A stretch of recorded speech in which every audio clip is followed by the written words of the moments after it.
الحمد لأهله والصلاة لأهلها بسم الله الرحمن الرحيم عن ابن عمر رضي الله تعالى عنه قال كان رسول الله صلى الله عليه وسلم يعتكف العشر الأواخر من رمضان۔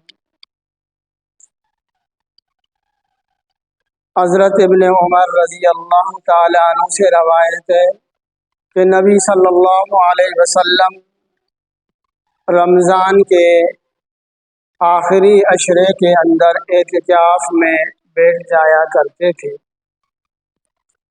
یہ نبی صلی اللہ علیہ وسلم کا معمول تھا۔ ہجرت کے بعد نبی صلی اللہ علیہ وسلم رمضان کے آخری عشرے میں اعتکاف بیٹھ جایا کرتے تھے۔ نبی صلی اللہ علیہ وسلم سے پورا مہینہ بھی اعتکاف ثابت ہے۔ نبی صلی اللہ علیہ وسلم 20 دن بھی اعتکاف میں بیٹھ جایا کرتے، اور نبی صلی اللہ علیہ وسلم نے رمضان کا آخری عشرہ جو اعتکاف میں بیٹھتے تھے اس کو کبھی نہیں چھوڑا۔ اعتکاف کے 3 قسم ہیں۔ ایک واجب اعتکاف۔ واجب اعتکاف یہ ہے کہ انسان کوئی منت مان لے کہ اللہ تبارک و تعالی نے میرا یہ کام کیا تو میں اعتکاف میں بیٹھ جاؤں گا، 10 دن کا اعتکاف کروں گا، 5 دن کا اعتکاف کروں گا، تو یہ اعتکاف واجب ہے روزے کے ساتھ۔ دوسرا اعتکاف نفلی اعتکاف۔ بندہ جب بھی مسجد میں آئے، نماز پڑھنے کے لیے مسجد میں آئے تو اعتکاف نفلی اعتکاف کی نیت کر کے آئے، اس کے لیے روزہ شرط نہیں ہے۔ پھر بندہ جب تک مسجد میں رہے گا، ذکر اذکار کرتا رہے گا، عبادت کرتا رہے گا، اس کا ثواب الگ اس کو ملے گا، اور اعتکاف کی نیت کرے گا کہ میں نفلی اعتکاف کی نیت کرتا ہوں تو اس کو الگ ثواب ملے گا۔ اور تیسرا اعتکاف ہے سنت مؤکدہ کفایہ۔ یہ رمضان کا آخری عشرہ ہے کہ نبی صلی اللہ علیہ وسلم ہر سال اعتکاف میں بیٹھ جایا کرتے تھے۔ یہ اعتکاف اللہ کے نبی کیوں فرماتے تھے؟ اللہ کے نبی صلی اللہ علیہ وسلم لیلۃ القدر، قدر کو تلاش کرنے کے لیے، قدر والی رات کو تلاش کرنے کے لیے اللہ کے نبی صلی اللہ علیہ وسلم اعتکاف میں بیٹھ جایا کرتے تھے۔ تو یہ نبی صلی اللہ علیہ وسلم کی سنت ہے۔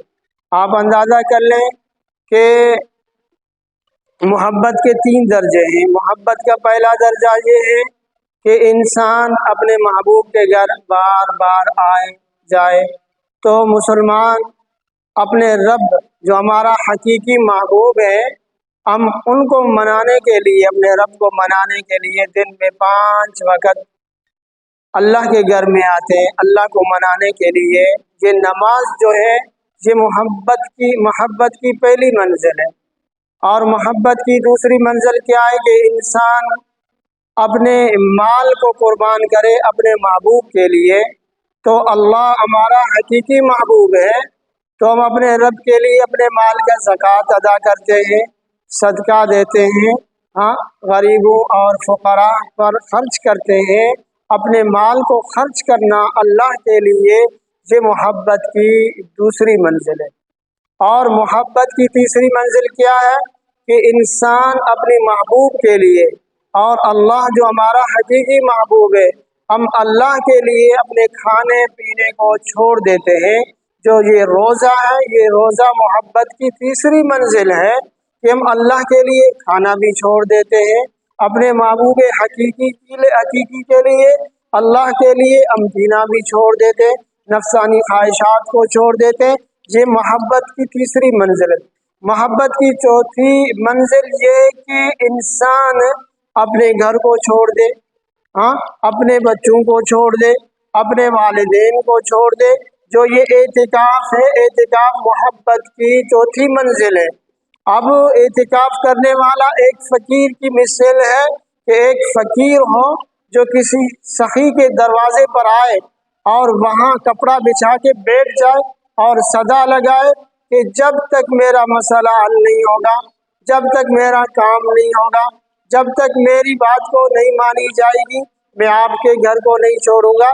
جب کسی سخی کے دروازے پر بندہ آ کر بیٹھ جائے اور کپڑا بچھا کے بیٹھ جائے، جب تک میرا معاملہ حل نہیں ہوگا تو میں یہاں سے نہیں اٹھوں گا، تو ظاہری بات ہے وہ سخی اس بندے کو واپس نہیں کرے گا، اس کی حاجات کو پوری کرے گا۔ تو اعتکاف کرنے والا ایک فقیر کی مثال ہے، وہ آ کر اللہ کے دربار میں آ کر بیٹھ جاتا ہے، چٹائی پر بیٹھ جاتا ہے، اپنے گھر کی نرم بسترے کو چھوڑتا ہے، اپنے بچوں کو چھوڑتا ہے، اپنے والدین کو چھوڑتا ہے، اپنی نفسانی خواہشات کو چھوڑتا ہے، لذیذ کھانوں کو چھوڑ کر مسجد کی آ کر چھٹائی میں بسترا لگا کے بیٹھ جاتا ہے، گویا صدا لگاتا ہے، اے میرے مولا، اے میرے اللہ، اے میرے خالق، جب تک میری حاجات کو آپ پوری نہیں کریں گے میں آپ کا در نہیں چھوڑوں گا۔